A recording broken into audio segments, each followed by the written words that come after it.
What's up, everybody? Welcome to Philly with John Marks on PHLY. Happy Monday morning. If you're watching live on YouTube, we're live on a Monday morning. Shout out to everybody on YouTube that watches live every morning from 8 to 9 a.m. right here on PHLY. Yes, contribute in the chat like K-Red. Good morning, K-Red, and Steven Dunlop, INS. Michael Haynes, all the people that join us live every morning. We appreciate it. Can't watch the show live. Of course you can watch it whenever the hell you want on YouTube. At your convenience. We just ask that you like, subscribe, and also comment on the show, on the episode of what's going on. So you can chat live during the show. You can comment after the show. We take a look at what people are saying about the shows. So we appreciate everybody tuning in. I do have to mention this from the top of the program, and then we'll get right into it with the Phillies and some other stuff. But right now, we have an amazing offer for you to become a diehard. Upgrade your fandom. Join thousands of passionate Philadelphia fans to get premium content, perks, and more. We're talking about $36 for your first year. You unlock full access, exclusive perks, premium coverage. It's only $3 a month. That's like half of a Dunkin' Donuts Dunko Latte, blueberry Dunko Latte, which is very good, by the way, or anything you get at Starbucks. $3 a month. $36 for the year, but you got to get in now. You're saving $44, and you're joining the diehards at 55% off while it lasts. So get in now because, listen, the draft is less than 2 weeks away at allphly.com right now. The PHLY Eagles 100. It's a resource that I'm looking at every day. If you love the draft, it's amazing. PHLY Eagles crew, their consensus top 100 prospects. Not just some cookie-cutter top 100. It's actually curated specifically for the Eagles' needs in this draft. All the prospects are listed in their position, and they're ranked by Fran Duffy's positional rankings. Click each player for Fran's scouting report. Profiles with a blue check mark contain exclusive content from our PHLY Eagles team. Again, that's one of the reasons. That's enough of a reason right there to be a PHLY diehard. Allphly.com. That's how you get in. Hooah. All right. So listen, just how we drew it up. The Phillies get shut out 2 of 3 games in St. Louis. They get smashed yesterday, 7-0, and they limp home for a weekend or a home set against the San Francisco Giants. Now, I guess understandably, Phillies fans are unhappy.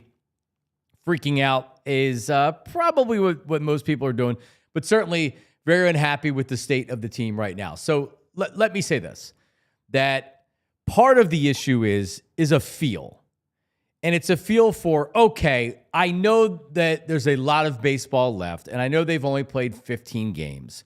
But the question marks that we had with this team heading into the season, Brandon Marsh, Alec Bohm, Bryson Stott, bullpen, not great so far. So Bohm had another weekend where he struggled, not getting a lot of hits. Brandon Marsh hasn't had a hit since the Phillies played in D.C. How long ago was that? I don't think he's had a hit this month. So yeah, the guys are struggling right now.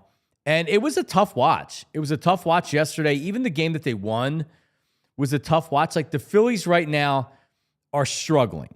They're struggling individually. Their offense is struggling. Nobody's really hitting the cover off the ball. You have a bunch of the guys that we have question marks that aren't hitting great. JT, another question mark. JT Realmuto and his offense, he's not doing great. Some of the offseason additions like a Kepler, he isn't great. Their outfield looks atrocious right now. Nick Castellanos goes from 0 for 5 with 5 strikeouts to having 3 hits the following day, right? Like there's inconsistency and there's just flat out bad offense, bad play. From the Phillies and the Alec Bohms of the world and the Brandon Marsh of the world. We know the suspects, right? So over the weekend, Alec Bohm also spoke, and he had kind of gotten off his chest some frustrations he's had early in the season. And he said, quote, "I feel like everything is being very, very overanalyzed that I do on the baseball field. From the moment I step on it to the moment I step off. But again, that's out of my control." Well, he's right. We are going to probably overanalyze it. And if this was a lot of other cities, there'd be some talk. But it seems like that we're on the pulse and we're on the trigger of what did he do? What did he do? What did Bohm do last night? Made an error in the field. He did this.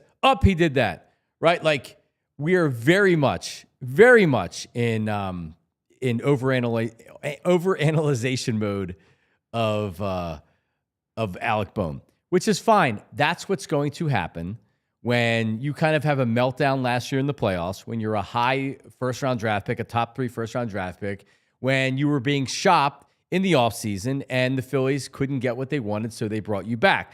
When your maturity has been questioned, when you've been benched in the playoffs, now all eyes are on you, and you have the bullseye on you. And I just hope that Alec Bohm is ready to handle this with maturity and to where he doesn't dig himself a deeper hole. Now, a lot of the other things that he said to the media, Alec Bohm, was that, like, I'm hitting the ball hard. I've hit 400 in months before. I was an all-star last year. Right now, I'm hitting the ball to people. Like, he believes that this will turn around. Here's more Bohm.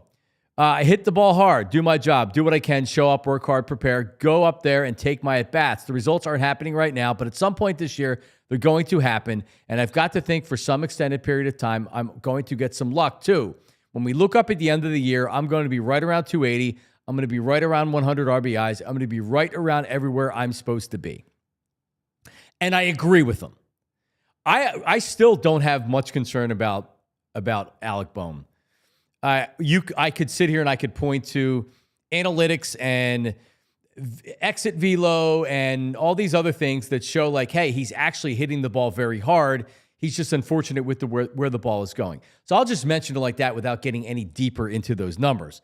I do think he's kind of been snake bitten with just some bad luck, and it just kind of rolls on from there. There was also games where he is just up there mentally struggling for sure, but I believe he's going to work himself out of it. Based on his comments that he said on Saturday, he still has confidence that he can do it. So I also have confidence that he can do it because he has done it before. And as long as he stops reading what people are saying, as long as he stops going on social media and seeing people are saying this, people are saying that, they're overanalyzing this, they're overanalyzing that, I would keep it simple, Alec Bohm. You got it off your chest. You got it off your chest after you said that, I hate this bleeping place. And you were honest about it. And the fans actually embraced you for being honest. Instead of lying or not having a comment and saying, well, I didn't say that. Lip readers, I didn't say that. That's not what I was talking about, right?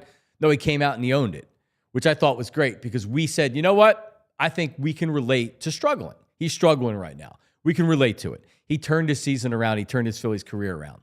Is this one of these pivot points that's the same thing where he came out and he kind of aired his frustrations of being overanalyzed, of saying, I know there's people that are going to be naysayers and they have opinions and everything else, but I'm actually hitting the ball hard and it's a little bit of bad luck.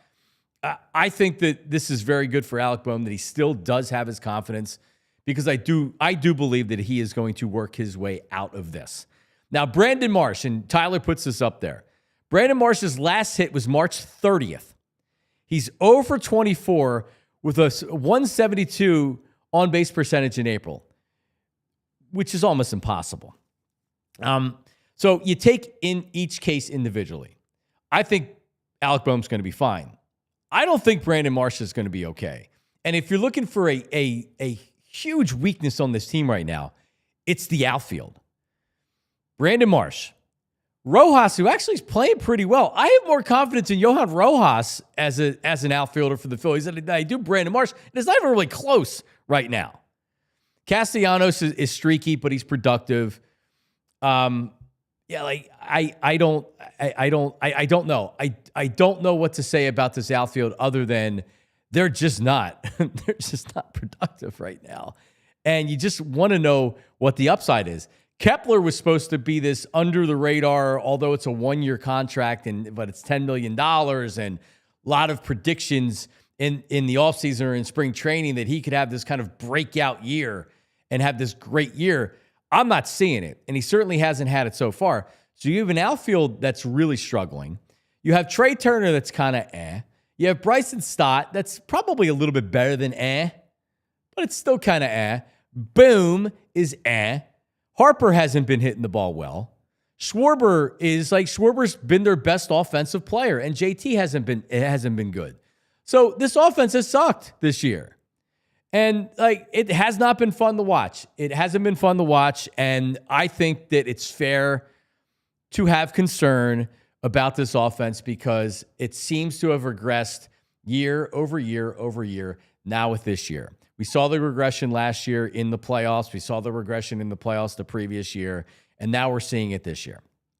So with all that being said, and the portion of the program brought to you by GLAT Hair Restoration, GLATHairMM.com, 610-980-4000, 610-980-4000. Put Broken Bell Network up there right now in his comment. He says, Cassie's doing great. Stop it. All of baseball is streaky. I just said he was productive. He's been great. I'll bring Tyler Zulli in on this right now. Who on this team has been great? Kyle Schwarber. Schwarber. Yeah, Kyle Schwarber's the first one that jumps out to you. I think Castellanos has had a good start to the season. I do. I think there is definitely merit to Castellanos probably in a lineup that's succeeding, hitting fifth or sixth. Yeah, he's miscast the cleanup. Compared to hitting fourth. But Castellanos has had a good year to begin the year. And we talked about it a couple days ago. Like this time last year, Castellanos was being talked about dropping to the 8th spot. Talking about, do you sit the guy? He was hitting 170 at the end of, in the middle of May. So it was even further along in the season. He's been much better. I think his plate approach has been better. He had that 5 strikeout night. It was a bad night, right? Everybody goes through a bad night. But I think his plate approach has been much better. If you're asking who's been their most consistent hitter, the answer is clearly Kyle Schwarber. Right. I mean, Castellanos is hitting under 300 and has 2 home runs. If you think that that's great, then, okay, you have a different definition than great. I wasn't criticizing him at all. He's streaky. So on the nights where nobody else is hitting and he goes 0 for 5 with 5 strikeouts, you don't have any production in the lineup at all. Yeah, but I'm not going to pinpoint one guy if the whole team doesn't hit. You know what I mean? It's a collective effort that they didn't hit. But I just said everybody else sucked. And I actually said that Castellanos was playing well. Understood. Right? So, yeah, I said, everybody sucks. Schwarber's been good, and Castellanos has been productive. I think his average is more favorable than I think people are going to assume it is. He's hitting 291 with a near 500 slug. He's been pretty good. Okay, you know what? I'm sorry. He's great. He's great. Aaron Nola's the number 2 starter, and Castellanos is great. I don't think we have to go to that far. I know you're being tongue in cheek. I just said he was good. He's streaky.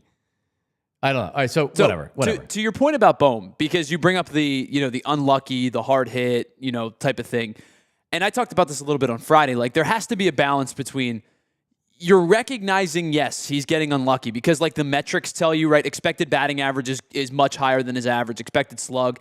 And there was a point, I think before yesterday's game where he was considered the 6th most unlucky hitter in baseball to start the year. There has to be a balance between that and people are going to get frustrated when you're hitting 150 or whatever he's hitting now.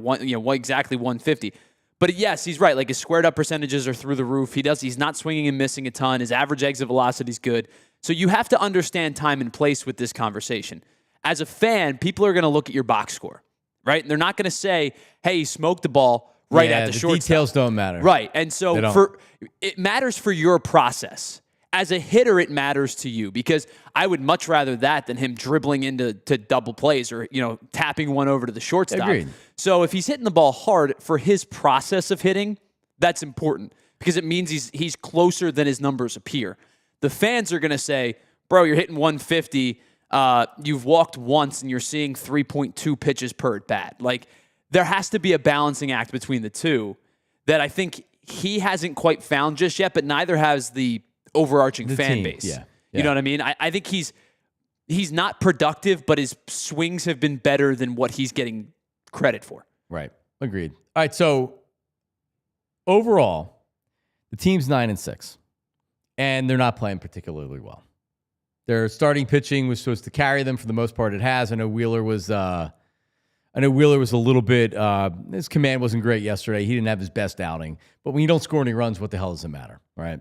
Yeah, I mean, he was walking on eggshells the whole game. The whole game. And you're right. He wasn't perfect yesterday. It wasn't his best stuff. He but was like fine. the moment he gives up the 2-run homer, you feel like all is lost. So if we feel like this team isn't playing great baseball right now, and their offense is struggling, and they're 9-6, isn't that a good thing? For sure. Like you can point to, well, look at the teams that they played. They also played the Dodgers, right? Like they also played at Atlanta. They lost to it. Listen, they just lost 2 series on the road to St. Louis and Atlanta, right? Like they weren't fun. They've been shut out more than a couple times here. The offense is struggling. They're 9-6 after 15 games. Let me ask you guys, and let me ask you, Tyler, and you can put yourself in the box here for it. After 15 games in 2024, what do you believe the Phillies' record was? Last year, you said? Yeah, last year, 2024. Remember, they had an unbelievable record in the first half of the season, pre-All-Star break. 8-7? They were 8-7 after 15 games. In 2023, after 15 games, I don't think it was very good. It was like wasn't. 6-10 maybe? 5-10. Excuse me, 5-10? 5-10. And their 10th loss was a 13-0 loss to the Reds. I do remember that series. So do I. Smoked in that series. I was pissed. Yeah. So it fell to 5-10. I got to imagine 22 was a disaster. 2022, they were 6-9. Really? That's the year that Joe Girardi got fired. Yeah, correct. But they were 6-9, and then in 2021 they were 8-7. So last 5 years, including this year's, 9-6, 8-7, 5-10, 6-9, 8-7. Sure. So they actually have the best record this year of the last 5 years after 15 games. And you know what? Like I could sit here and say, well, it's April and this doesn't matter, and it all depends on how they're playing in September and October, and it's a long season. Just give them a chance. Yeah, I mean, like we could all say that because that's true. But if we're going to sit here and talk Phillies and we're going to talk baseball, we have to talk about like the issues and we have to talk what's going on right now. The Phillies actually this year after 15 games have the best record that they've had in 5 years after 15 games. And we all agree they're not playing particularly well. Yeah, I think macro versus micro is important in the early stages of a baseball season. Macro, they're 9-6, and they have one of the better records. And there's a couple teams, right? The Padres are off to like a torrid start. And there's a couple of teams that are playing some really good ball. But you and I were talking about it before the show. Just in the teams that are playing tonight, let me give you some records of some of the teams that are playing tonight. Washington Nationals 6-9. Kansas City Royals 8-8. New York Yankees 8-7. Boston Red Sox 8-9. Tampa Bay Rays 7-8. Blue Jays 9-7. Brewers 8-8. Astros and Cardinals both 7-8. So like there's outliers, right? The Rockies are playing poorly. The Padres are playing really, really well. But they're, for the most part, most teams in the first 3-4 weeks of the season hover right around 500. You don't see separation until late May, early June. Right. That's where you start to see the post-Memorial break. That's right. really that's the line where then you start to be worried about the bad teams start to fall and the good teams start to rise. And then all of a sudden you go, oh, wow, pick a team, right? The Yankees are on a 12 out of 13 streak, and they went from 2 games over 500 to 13 games over 500. And it happens in the blink of an eye. Right. It does. Yep. Like, weren't the Pirates really, was it last year the Pirates were good to start, and then it totally, or was that 2 years ago, and then the floor totally fell out from underneath Yeah, them. I mean, you see teams every year jump out to like quick start or poor start, right? And that's why when we talked about the Braves, right, they're 4-11 now, but they were 0-7. Right. So now they're 4-4 in their last 8. And after 40 games, and it's closer, and then whatever. After 40, if the Braves are 19-21, all of this is going to be, it becomes a moot point, right? Because they're just about 500 at that point. All right, Taijuan Walker gets the start tonight against a guy named Landon Roop. Is he on your bingo card for things you thought you'd be talking about John, today? I know you and I both watch a lot of baseball. Yeah. I have no idea who this dude is. I'm not even going to pretend I do. I have no idea who this guy is. Google him. He was, so I did. He came up, made his debut last year. He was a reliever. I guess they're stretching him out as a starter now. Yeah. 10 innings pitched in his first 2 starts. He's been pretty good. Yeah. Verlander Lizardo, who unfortunately the rain kind of shut his last start down, but he looked very good again. And then you have Aaron Nola going on Wednesday. I think Lizardo has definitively been their best pitch. Maybe not even just their best starter, their best pitcher. through the first 3 weeks. Yep. He has. No, man, he's been as advertised, if not better. He's been fantastic. And then you wrap up the series with Cristopher Sanchez on a 405er on Thursday. All right, we're going to come back with Egan. Pat Egan going to join us to discuss the Phillies and losing 2 out of 3 as Phillies fans are getting a little nervous, but it's a 9-6 team. Everybody try to remember that. It was a tough series to watch this weekend against the Cardinals for sure. But that's baseball. It'll drive you crazy. All right, Pat Egan coming up right after this. Philly with John Marks. Don't go anywhere. All right. Ace Hardware Home Services. Listen, acehardwarehomeservices.com is where you go when you need a job, the next job. Not a job for you, but when you have a job in your home. They're bringing experience, local plumbers and techs that handle everything from repairs and seasonal maintenance to installation and upgrades. And they're bringing understanding. They listen to your goals, and the job isn't completed until you're satisfied. So check it out. The power of the Ace brand, striving to be the best, offering a wide range of residential maintenance, installation, and home repair services, including plumbing, heating, cooling, and electrical. Free estimates on equipment installation and replacement with trusted advisors and options that are best suited for your home and budget. Emergency services available. Something happens over the weekend. Are you kidding me? What do? Wait till Monday? Well, I can't wait till Monday. Ace Hardware Home Services. Service you can trust. Satisfaction is guaranteed. They make it right no matter what. Visit acehardwarehomeservices.com to get started on your next project. That's Ace Hardware Home Services. Hooah. There you go. All right. BetParx Sportsbook Online Casino. They have you covered. Listen, we'll do our BetParx Parlay of the day coming up here in a little bit. And listen, we nailed it on Friday. We're back on the plus side. But listen, baseball is here. How about a series tonight with the Fightins? All right, check it out. But whether your team wins or not, there's always another way to win on the BetParx Sportsbook and online casino apps. The only app I would ever use and recommend to bet on sports and to play all my favorite casino games right in the palm of your hand. Live dealer blackjack, roulette, poker, and hot online slots. Tyler didn't sleep last night because he was up playing Rocky and Goonies. How about Breaking Bad slots? All your favorite classic casino games from wherever you are. And right now, new users get up to $1,000 casino bonus back if you're down in the first 24 hours. Go to betparx.com. Download the app right now. Enjoy all the action and excitement from the casino at your fingertips. You must be 21 and in PA, New Jersey, Maryland, or Michigan for the BetParx app. Gambling problem? Call 1-800-GAMBLER. Hooah. There you go. I can't help but look in the chat with this Broken Bell Network guy. So I'm going to put him up here, and then we'll go to Pat Egan because he's continued to anger me here. Like, here's what I said about Nick Castellanos' Broken Bell Network. I said that he's productive and he's inconsistent, is what I said, which is pretty much what he is, right? Is he? Or I call him inconsistent. I call him streaky. But I said he was productive. I ripped everybody else on the team except Schwarber and Harper. But Castellanos is what he is. He is a productive player. He's been productive with the Phillies throughout his contract. He has. And thank God they have him in right field. Because honestly, it's one thing you don't have to worry about is Castellanos in right field. It's the other positions. Even Rojas at this point. You have to feel pretty good about Rojas. Pat Egan joined me early this morning as he's watching the children as we go live on the air. Here's our Phillies conversation, me and Pat Egan. All right, Phils lose 2 of 3 to the Cardinals in St. Louis. They got shut out 2 of the 3 games, including a doozy on Sunday. To discuss, he's a doozy himself. His name's Pat Egan, or Pegan, as some people once called him. What's up, Pat? How are you? Yeah, I miss Emma from our sales department back in the day. Who called you? Was that who called you Pegan? She coined the phrase Pegan. Yeah, because my email was Pegan. Right. And then Melissa Demian in our promotions department used to call you that. And then I was like, oh, that's pretty good. Pegan.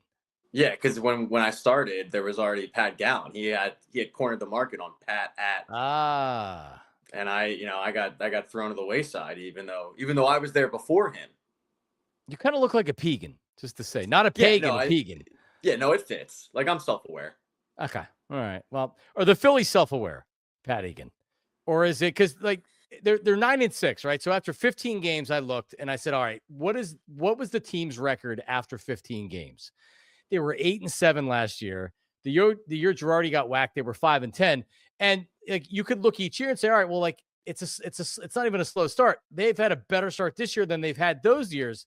Yeah. But doesn't it feel different this year? Because I would love to be able to say, hey, it's early. This is a team that has credentials. It's early. And I want to say that, but I don't feel that right now. How do you feel? I do feel like that. I do feel like it's early. I think this team is really good. I think they'll get it going. I think they've just run into a little bit of a cold streak. Nothing more than that. It's going to happen in April. Like this wouldn't have made a difference in Sunday's game, but Bryce Harper hit a bomb out to left, and the wind knocked it down. Like that's a carbon copy of what April baseball is going to be. And when you look at the grand scheme of a season, you're going to have series like this. I personally felt like Sunday's game was the definition of Phillies baseball, because it feels like every single Sunday afternoon game, they'll throw up a clunker. They'll get shut out. I don't know if they're out, at the club on Saturday nights partying it up with Shirley Temples, but I was not surprised that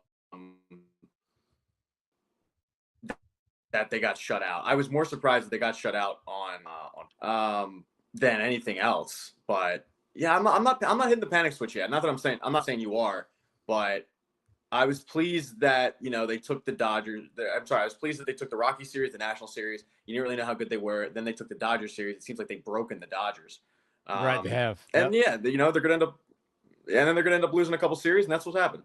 Yeah, San Francisco comes into town now, starting Monday night. I mean, like, there's no panic button, but you do wonder how good this team is. And I'm not talking about winning 90 games or 92 games, because think of the question marks that the Phillies had coming into the season.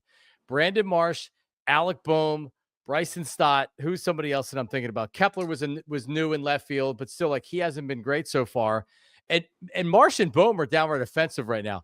I'm still good with Bohm. I still think Bohm snaps out of it. We'll talk some about some of his comments that he had over the weekend earlier. But like, to me, Marsh just looks like he's cooked. He's regressed every year. Remember the first year Marsh is with the Phillies, and it's like, all right, he can play defense. He's like a big dude. He's almost like a strong safety out there. He's really cool. He's like a really good guy. He's got some pop. He can steal some bases, good defense. And then present day, a couple years later, I mean, I feel like I've already seen enough of the Brandon Marsh show. What do you think? Yeah, I can't agree more with you. I think Brandon Marsh, and I use this quote a lot, is it's the quote from Bull Durham, where he says, if you win 20 games in the show and you have mold on your shower shoes, people are going to think you're colorful. But if you don't win 20 games in the show, they're going to think you're a slob. And because the Phillies are good, they think Brandon Marsh is kitschy, and it's cute, and he's got the beard and stuff. But he's not very good, and he's a dime a dozen. And he would look really good on the Rockies, but on a contending baseball team, he's just not it. And I don't think he's ever been it. And if you remember when they traded for him, he was a former top prospect with the Angels who had never really latched on with them, never really hit his stride. And when the Phillies traded for him, it was Kevin Long thinks he can fix his swing. That was the whole gimmick, was Kevin Long could think he can fix his swing. And he's done okay, but he's not been what you would expect him to be in terms of the fact that they gave up Logan O'Hoppe for him, which doesn't look really good considering Logan O'Hoppe, I think, has like 5 home runs this season. So no, I'm done. Like, to me, Bohm will snap out of it because I've seen Bohm be a good hitter. And I think this is just a bad start for him. I've really never seen Brandon Marsh and thought, all right, here we go. He's going to hit you 15 home runs. He'll steal you 25 bags. Like, you can find that a dime a dozen. Yeah, but like, it's the impact of the 15 and the 25. And I feel like that when he was here before, I felt more of an impact. I don't feel any of an impact right now. And part of the problem with Marsh, Pat, is Kepler is a left-handed hitter and he's your left fielder. So if Marsh is just going to be a straight platoon in center with Rojas, you know what I mean? Like, he's went from he was your starter, a corner outfielder starter, center field starter. Now it feels like that if they end up bringing Justin Crawford, he's out of options. You know what I mean? Like, they don't. Yeah. If Crawford's knocking on the door to come up and play in the majors, whether it's center field or wherever, that's also going to cost Marsh a spot doing something as well. And like at this point, they just need guys making impact. And he's 0 for his last 26. He hasn't had a hit since they left DC when they played down there in that series in DC. So they get blanked today 7-0. Zack Wheeler, they got blanked on Sunday 7-0. Zack Wheeler, he didn't have his command. He didn't look good. His velocity was up from his last start, but he wasn't great. He was fine. Doesn't matter. They didn't score any runs. They had 3 hits. They had 1 walk. So now they come home and they have San Francisco. Bryce Harper spoke after the game, and you can see the urgency on his face, even knowing that it's 15 games in and it's a long season, right? Like the last thing you want to do is dig yourself a little bit of a hole. And I wonder, is Bryce Harper having the same question marks about his teammates that we are? Because now Castellanos is batting cleanup. I don't think that Castellanos is batting cleanup on a World Series team. You know what I mean? Trey Turner's batting 240. Schwarber hasn't done much in a couple games, but he's really been carrying them offensively. Bohm's ice cold. Rojas is what he is. He's been okay. Like, this doesn't look like an A-level offense like it once did, Pat. The pitching's great, but the offense doesn't look good at all anymore. It's definitely been struggling. I think Castellanos in the cleanup spot is riding a hot hand, and I think you've seen Thompson try to do that. Like he put Stott, leadoff spot on Saturday. So like, I'm not overly surprised at that particular move. I think to your original point about Harper, how can he not? Like, you might like these guys, but how can you not sit back and go like, dude, that's an automatic out right there. And when your bottom of your lineup is 0 for the season, essentially, you said it, like the last time Brandon Marsh got a hit, my portfolio was doing great. Like that's how long ago it was. Uh-oh. Yeah. It was thriving and now it's not. And that's troubling. But what I try to remind myself of last year when you would look at some of the elite teams in Major League Baseball, and the Phillies were one of them, by the way, but when you looked at like the Yankees and the Dodgers, they would also have holes in their lineup and we just wouldn't notice it because we're watching the Phillies. But like, Enrique Hernandez is a starter on the Dodgers and he's not even hitting my 6-year-old's weight. So the Yankees last year, I mean, their 7, 8, 9 hitters were bad. Like you have time to figure it out, but it's definitely troubling that it feels like this is now year 4 of they don't have a solidified outfield except for Nick Castellanos. And I don't really have a lot of faith in Dave Dombrowski to go address it appropriately. I think he'll address it, but I don't have faith that he'll address it and he'll have an impact guy. And that's what's troubling to me. Yeah. It's a good point with Castellanos. At least you know what you're getting from him. He went 0 for 5 with 5 strikeouts the other night, but he's been productive. His problem is his streakiness, but he's been productive. The problem is if he's not being productive, what's the rest of the outfield giving you right now? Yeah, which is pretty much nothing. He goes 0 for 5 with 5 strikeouts and he rebounds with 3 for 4. Like right. I was sitting on my couch watching the game and I was like, I can't believe he's had the career he's had because he's never seen a first pitch he doesn't want to swing at. And I don't mean that as a slight, but he's had a hell of a career. Like he's a really good major league player and he's improved drastically on his defense. But my God, really that dude just swings first pitch every time. And you're right. If he ends up hitting a cold streak, then you've got Kepler, Rojas, Marsh, and Castellanos. Who's giving you anything? You brought up Justin Crawford, and my concern would be this is now year 4 of Brandon Marsh in a Phillies uniform. Yeah. And they still won't let him hit lefties. So my concern would be that, they're gonna basically do the same thing if they do bring up Crawford later in the season, where they're gonna baby him and coddle him instead of doing what they used to do in baseball, which is sink or swim, kid.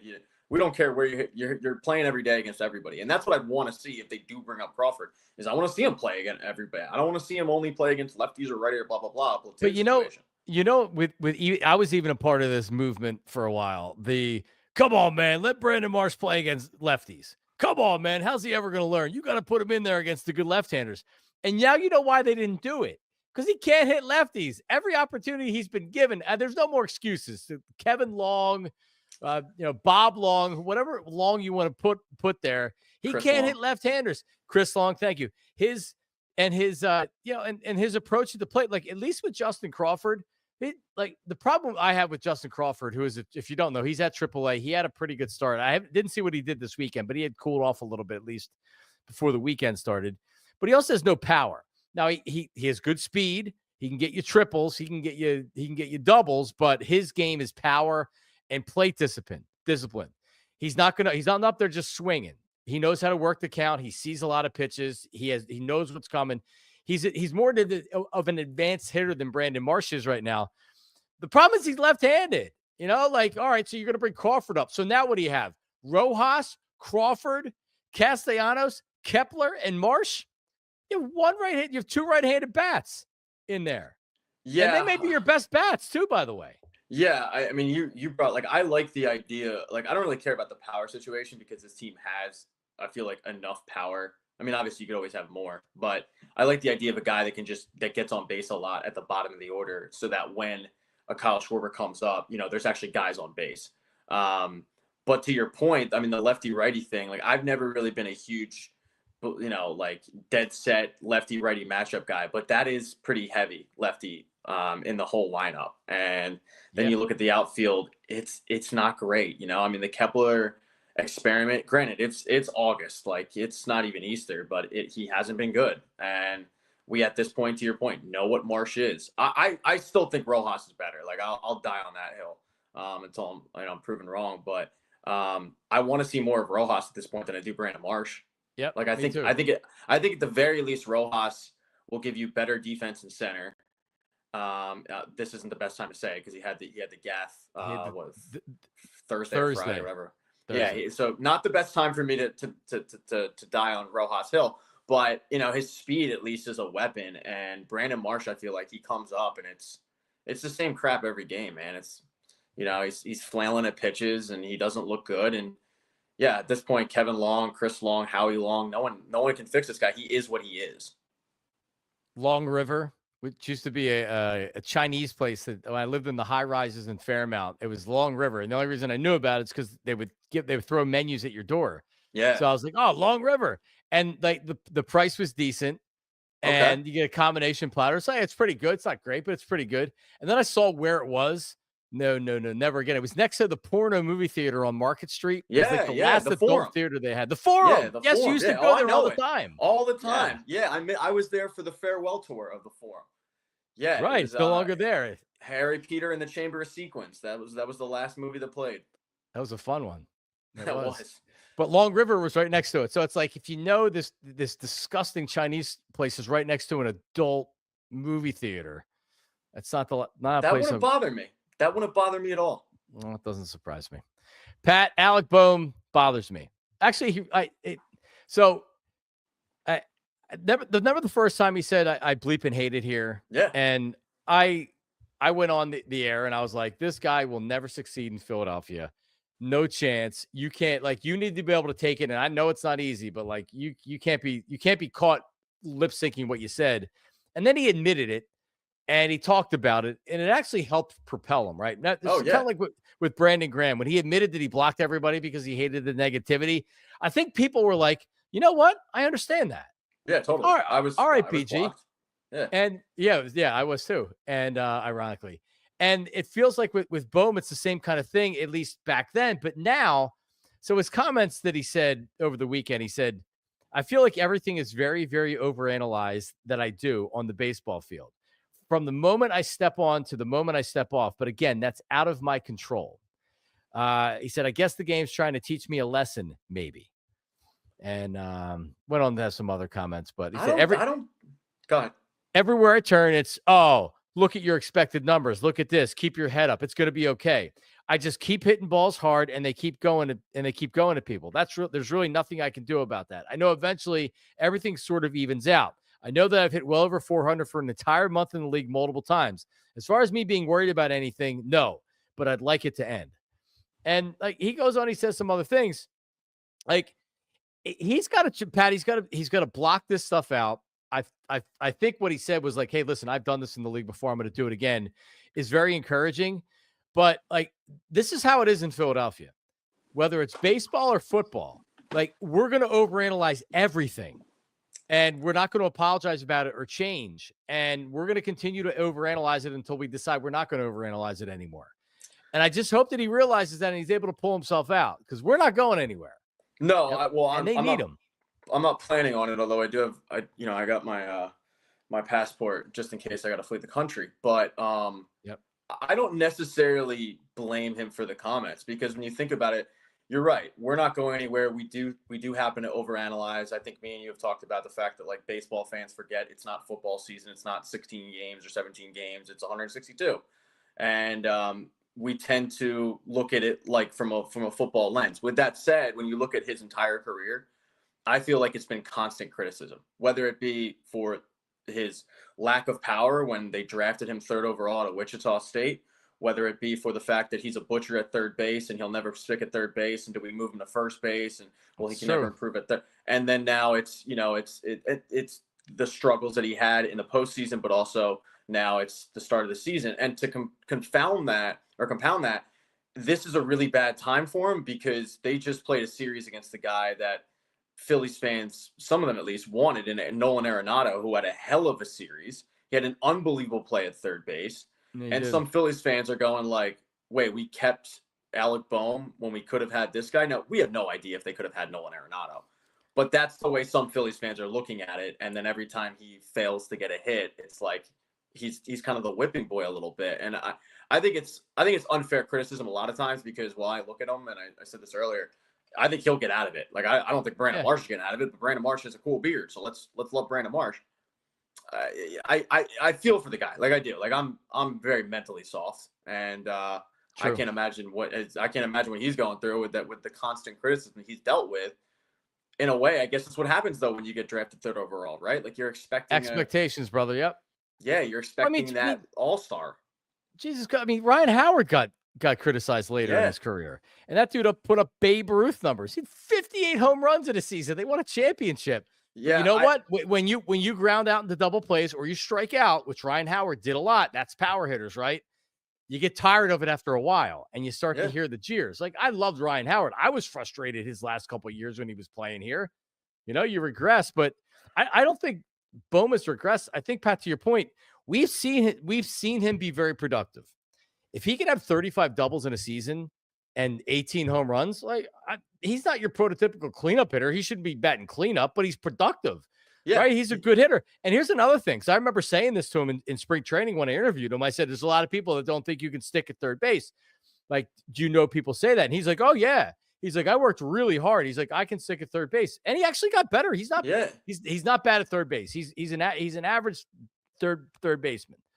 But like I hope that he understands that like the Phillies were looking to trade him for a reason. And everybody's paying attention to how he behaves now. And the bad body language is real. You know what I mean? Like I'm rooting for Alec Bohm. I am. I think he's a good enough kid. And they need him. But I just hope he realizes, like, let's get out of this and let's not get too crazy, right? Because you say things, we don't forget it. No, we don't. And I think to your point about I effing hate this place. First of all, like, who in Philadelphia hasn't said that? I mean, I've been sitting on 76 traffic before. Like, I effing hate this place. So, absolutely. I think when he admitted it, to your point, like, it was like, okay, yeah, no, I can see how you would at times hate this place, but it's how he handles it for sure. And I think that's where guys like Schwarber and Harper come into play by pulling them aside and, keeping the quote unquote the vibes high. There's a reason why they wanted to trade him. He was a guy who led the team in RBIs last year. He's a good hitter, but I think he's just going through a bad stretch right now. And, I think he needs to look at the fact of like, all right, well, they wanted to trade me, but there was also a reason why they wanted to keep me. And he's not showing it now, but I'm telling you, like, I really think that come July, we're going to sit back and laugh about the Alec Bohm panic button that some fans have hit. All right, there he was, Pat Egan on the Phillies. And the good thing is they don't even have an off day this week. Not tonight. They get right back at it. So we don't even get to calm down and say, all right, we get to watch another game tonight. Coming up, our parlay of the day, our BetParx Parlay of the day. We're coming off a win. Victory. And finally, man. We earned it too. We're on the plus side of things. BetParx Parlay of the day. And the 76ers wrapped up their season. And oddly, The head coach and the GM spoke right after the last game. There wasn't the buildup of Daryl Morey and Nick Nurse will address the team or will address the media on Tuesday or after exit interviews. And nope, they spoke right after the game, which was very interesting. We have a couple of interesting cuts from it, and we'll react. That's all coming up right after this. Philly, John Marks, 2-2. We're back right after this. All right, listen, the low prices are blooming. That's right, it's spring. So spring into savings at Ashley. Save up to 50% off living rooms, bedrooms, and dining rooms, and have it all delivered for free. And long-term, no-interest financing. That's what you do. Like, believe me, I buy stuff. You think that I have money to put down on? No, you get the long-term financing paid off over time. It's interest-free. Save on top brand mattresses and get free delivery, setup, and removal. Don't wait, because spring into savings now at Ashley, South Jersey, and Philadelphia. Financing with approved credit, minimum purchase required. Some exclusions may apply. See store for details. Hurry to Ashley. Visit ashleyfurniture.com for more information. ashleyfurniture.com for more information. All right, flooring. Not boring. Flooring. If you need flooring, don't take your floors in life into your own hands. Don't go to the big box store and say, hey, I want to take a look at this carpeting. I want to take a look at this laminate floor, this hardwood floor. And it's like, well, where is somebody? Hey, Barry, can you help somebody over here? Barry's in plumbing. He's not in flooring, right? So deal with experts at Empire Today. They're dedicated flooring professionals who focus on flooring every single day. So Empire Today is your best bet for a new floor. It's all they do. Breathe floor, live floor, eat floor. And they're going to help you every step of the way, right? So their flooring experts bring the showroom right to your home. So you're not going to a showroom. You're not flipping through endless binders of stuff. They're bringing everything they have right to your home. You pick the right flooring and the right color for your space. And what they have these days, there's software. So in your space, you're going to know what your flooring looks like in your space. Precise measurements are taken, and any questions that you have are answered, so there's no surprises. And if you're ready and you say, you know what, let's do it, you can get your installation scheduled as soon as the next day. Empire Today, you're getting clear, upfront, and all-inclusive pricing, plus you can schedule installation as soon as the next day. And how about this? This is a little sweetener. All PHLY listeners can receive a $350 discount when you go to EmpireToday/PHLY for full details. The promo code is PHLY. But EmpireToday/PHLY for full details. You need new flooring? Go to the experts. Empire Today. Hoo-ah. There we go. All right, 76ers talk coming up here in a second as they wrapped up their season yesterday. And I mean, I'll say in spectacular fashion, because they did exactly what they needed to do, which was lose enough games to secure the best chance of getting that top 6 lottery pick. They did it. So we'll get to that coming up in a second. But it's time for our BetParx Parlay of the day. There you go. I need to get you involved in the chant too, Tyler, so we can. Well, I think eventually, as the wheels turn as slowly as they possibly can, we'll get some fanfare to that, some trumpets or something. Oh yeah, I'm sure. Not holding my breath on that. So on Friday, what did we even hit on? I had I went Atlanta Hawks -11 over the Sixers. Yes, and I banged it. Bang! Yeah, and I took the Reds money line, and they beat the Pirates. Hey man, we needed a win. We needed a win, something. And we got 103 for our $50 bet. $50 bet. Yep. All right, so we're on the plus side now, and damn it, that's all that matters. All right, we are plus money. We are at plus $23. Tyler, what is your leg of the parlay of the day today? I am going to go to the Mets and the Twins. They are later tonight, and I am going to take the no runs first inning in the Mets and the Twins game at minus. It's now actually down to minus 106. So basically even-ish money. The Mets and the Twins. No, the Mets have scored about 0.3 runs per first inning. That's 25th in baseball. Minnesota 17th. They average about 1 per every 2 games. Joe Ryan's pitching tonight for the Twins. Really, really big on Joe Ryan. This will come down to Clay Holmes. If Clay Holmes pitches decently in the first inning, I think we could get a win. I'm going to take the no runs first inning in the Twins and Mets game. No runs first inning. So the way that BetParx has it, it's under 0.5 runs in the first inning play. So if you go to inning 1 and then you see total runs, you got to take the under 0.5. Got it. But basically saying got it. No runs. All right. Well, listen, Taijuan Walker's on the mound tonight. Tyler Zuli. I'd love to tell you that I think he's going to come in and do what he's done in the last couple games. I don't believe that. But I do believe that there's going to be some runs scored tonight. Phillies offense, they got shut out twice over the weekend. I don't see that happening tonight. I don't even know if Tyler doesn't know who the starting pitcher is, then there's a pretty good chance I don't know who the starting pitcher is. But Phillies are favored in the game. They're not a big favorite. It's kind of like even money. That's not a lot of confidence in Taijuan Walker for sure. So I'm going to take over 9. Phillies Giants over 9 tonight is minus 106. So it would be a $100 bet for 280. Tyler, let's wager 50 to win 140. Okay. All right, so we're going to put up 50 to win 140 on the over Phillies and Giants, and then you had the first inning run line. Correct. All right. The under. All right, so let me write this down. Plus 140 for it. There we go. All right, there you go. That's our BetParx Parlay of the day. There you go.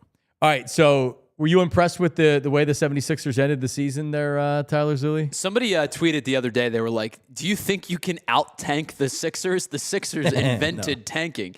I mean, it was, I think they were 4-27 in their last 31 games. They won just 3 times since the calendar flipped to March. There was a stretch right at Christmas time. I remember you and I talking about the day after Christmas, the game against the Celtics, which was a pretty good win.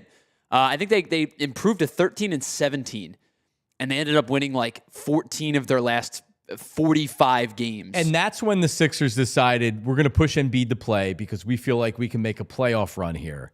And he just never looked healthy.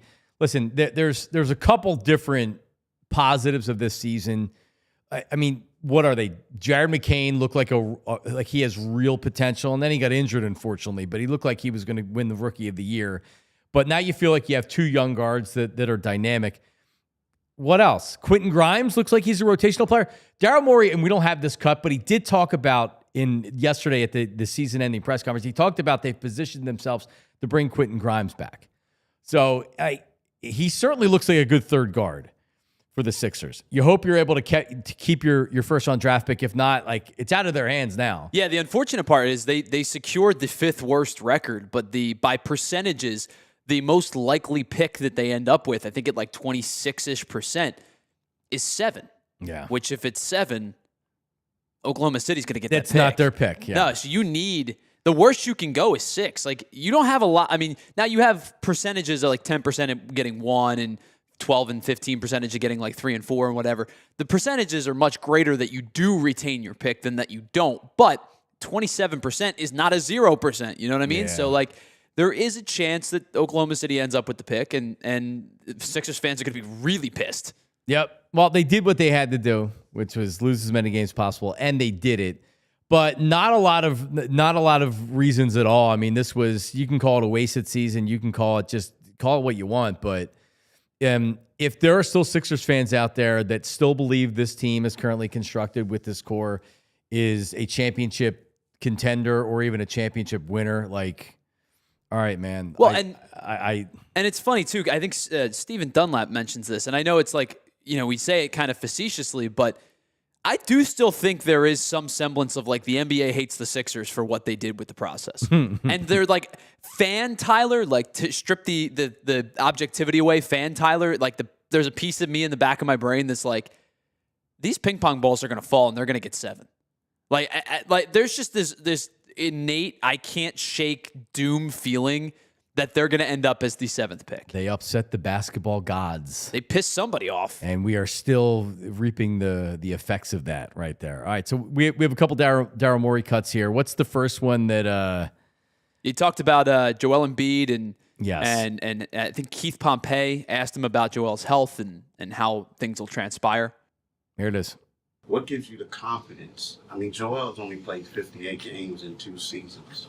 What gives you the confidence, aside from the doctor, that he is going to come back and be the player that he used to be or close to? Well, I probably can't let you say aside from the doctor. So, I mean, obviously, yeah, I mean, look, I mean, obviously, Coach and I aren't doctors besides except for his name, but we're not doctors, and we have to rely on the information they give us to make our decisions. And it's not just one doctor; we're talking about multiple doctors, and Dr. Glashow going in, they're having a surgery, coming out very optimistic, makes us optimistic. Yeah, I didn't hear it, and it's written like this on ESPN.com. It says, Maury expressed optimism about the health of all three players, talking about Maxey, George, and Embiid, insisting all would be 100% next season. That included Embiid, who had been dealing with nagging knee issues for over a year. What he says and what he actually believes is probably two different things, and this is what they're paid to do. They're paid to go up there and not tell you exactly what they think. You want Maury to come out and be like, yeah, like, I think we're effed. And Embiid's never going to be healthy, right? I don't necessarily think he believes that. But if you think Joel Embiid's ever going to be 100% healthy, I mean, this year they went into the season talking about load management and giving him extra time so he would be healthy come playoff time. He didn't even make it through the season. And I laughed when they said it at the beginning of the season, like, oh, so now because you're going to manage him and he's going to play less games during the regular season, he's going to be healthy when the playoffs start. I mean, like, they're running it back because they really have no other options. Maury talked about getting younger and some other things like that. But, like, what can you really do? Your core is your core. You can try to make some other moves. I don't think they're going to trade Paul George. It'd be great if they could, and they can get great players back for him. It feels like that you are just crossing your fingers, holding your breath, that Embiid can be healthy enough to be the MVP player that we've seen him be previously, that Paul George gets off the schneid from what happened this year and he has a rebirth. And then because Maxey did regress this year with some things. I think a lot of that was a product of him being the only real player that was playing. Yeah, I mean, and he has his own health issues too, Maxey. Monetarily speaking, they're pretty close to very little flexibility. I mean, you take a look at next year, like salary cap percentages. Joel Embiid's salary cap next year, his cap hit is, obviously, and you can go over the cap for your own players, but he's at 35, almost 36%. Paul George is at 33%. Tyrese Maxey's 24.5%. Like, there's not a lot of wiggle room for any kind of outside of the organization signings. Outside of bringing in draft players or making a trade that is unforeseen. But they don't have cap flexibility externally. So the likeliest scenario is, assuming they get their draft pick, the likeliest scenario is they draft a player, that player's at least plays a semi-important role in the rotation. Maxey gets healthy, Joel Embiid gets healthy, Paul George gets healthy, and it's those three guys plus whoever's filling out the three, whether it is your rookie or it's Oubre back, and whoever's playing the four, or Paul George and Oubre, or whatever the case may be, whatever your matchups are, and McCain. And that's kind of what you're running with. That's what you're running with. You're right. You're running it back, and you're hoping to add some pieces or do whatever else. But I expect Embiid to be back. There's nothing that you're hearing right now that seems like that they're going to be traded. Now that can change quickly. But shout out to everybody watching on TV. To watch the rest of the program, go on over to allphly.com because it's time for overtime. Dead giveaway. Embiid's going to be back. I saw somebody up on the chat say that the Sixers hope that it retires or they're going to clear everything through medical. None of that's going to happen. There was one story that was out there that talked about a couple weeks ago that talked about if he medically wasn't able to play, the Sixers could recoup the contract or anything like that. Embiid's not going to retire. He's at some point, does he? If he keeps having knee injuries and keep having knee injuries, sure. But then you don't retire, because if you retire, then you just don't play and you keep getting paid and you keep getting paid and you keep getting paid. So unfortunately, I think what you're going to get next year is really what's your other options. You're going to see how healthy he is when he gets to training camp. You're going to see if the knee is better. Does anybody expect the knee to be totally fine now? This is the third surgery he's had on that left knee. I'm not sure it's ever totally fine. No, again. Of course not. It's about mitigating damages and mitigating risk, right? You're hoping that you can get him to be extended 85%, 90% Joel Embiid for an extended period of time. Right. Yeah. And is that enough? Yeah, that could be enough. That also has to happen. And then Paul George needs to be the Paul George that they thought they were bringing in. Then Maxey needs to be probably your second best player, right? And I think Maxey can be that, but there's a lot of other things. All right, so here's Daryl Morey talking about extending Joel and signing Paul George. Here he is. Paul, we thought was a very good fit, obviously. We brought him here. He's only here because he wants to play with the organization, but very specifically with Joel Embiid. And, I think, for us, that was the best plan, to put the best team together. And that's a group decision when you make those decisions. Long way of saying, when you have Paul signed long-term, it's important for your MVP level player to also be signed long-term. Yeah, and he also talked about, and I don't know if we have this cut. We're gonna dive more into the Sixers tomorrow. But he says, ownership, myself, Coach Nurse, Joel, Paul, Tyrese, our whole roster, we expect more. We really feel for the fans who put their heart and soul into this team, and we know we've let you down. Obviously, biggest factor was it's really hard for us to manage was injuries this year. We missed. You need your top horses in this league, and we missed 134 games to our All-Stars. And the next highest team was like 50 games missed from our All-Stars. So he blames it on an injury, which is true. But you also have two players that are known to have injury risks. Paul George isn't a guy that's always healthy and plays 82 games. Chris Paul started 82 games this year at age 40.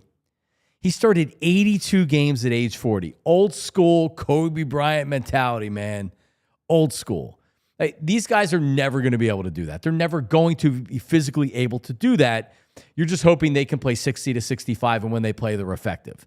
And you did miss a lot, 134 games to your All-Stars. And if it was a good season, they probably wouldn't have missed as many games because you wouldn't have shut Tyrese Maxey down. You maybe wouldn't have shut Paul George down when you did. So blaming on 134 games, really a lot of those games missed was because the season was essentially over and you were in tank mode. So it's a little bit misleading to say that.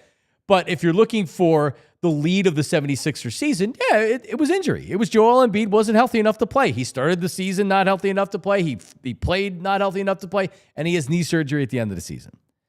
So Daryl Morey's coming back. Nick Nurse is coming back. Joel Embiid's coming back. Is Paul George coming back? Probably. Is Tyrese Maxey coming back? Of course he's coming back.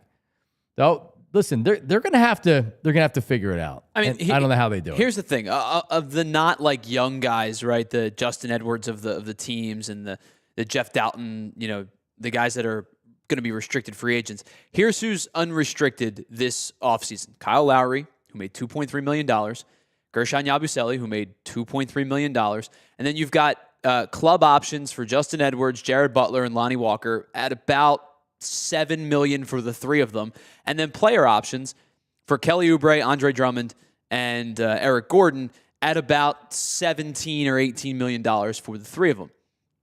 All of that, you take all of that money combined, you're talking less than $30 million for what did I say, 8 or 9 guys right there? Yep. There's not a lot of cap flexibility. I mean, they can use the MLE if they have the availability, and then again, they're going to draft a player hopefully, and you just see what happens. Does Drummond or Oubre opt out? Probably. I mean, I don't know. I mean, neither of them. I don't know what their markets are going to look like, but right. I think that you're pretty much not wholly, but pretty close to wholly going to run this thing back. Yeah, he's talking about Quentin Grimes coming back. They've positioned themselves to do it. Yeah, they can match any offer because he's going to be restricted. All right, we'll talk more about this tomorrow. Phil's play tonight. So let's see. Can Taijuan Walker have another great start? We'll see. If he does, maybe the Ranger Sanchez to the bullpen conversation will really start to happen. Shout out to everybody watching live on YouTube. Appreciate you getting involved in the chat. And Make sure you're liking and subscribing to our YouTube page. And if you're watching the show later, we appreciate you. Just get a comment or two in there with what we're talking about. What do you think about the show? Audio-only podcast is available wherever you find your podcast. Tyler gets it up there. Just search Philly with John Marks. It's available every day, like 9:10, 9:15, depending on what time we get off the air. So you can listen when you're driving around. Just, when you, like, I like to do dishes and stuff and listen to audio. So just whenever you find your podcast, search Philly with John Marks. We're back tomorrow live at 8 a.m. Anthony Gargano is live. Click on out of us and get over to Ant and watch him. See ya. We all silly like the mayor.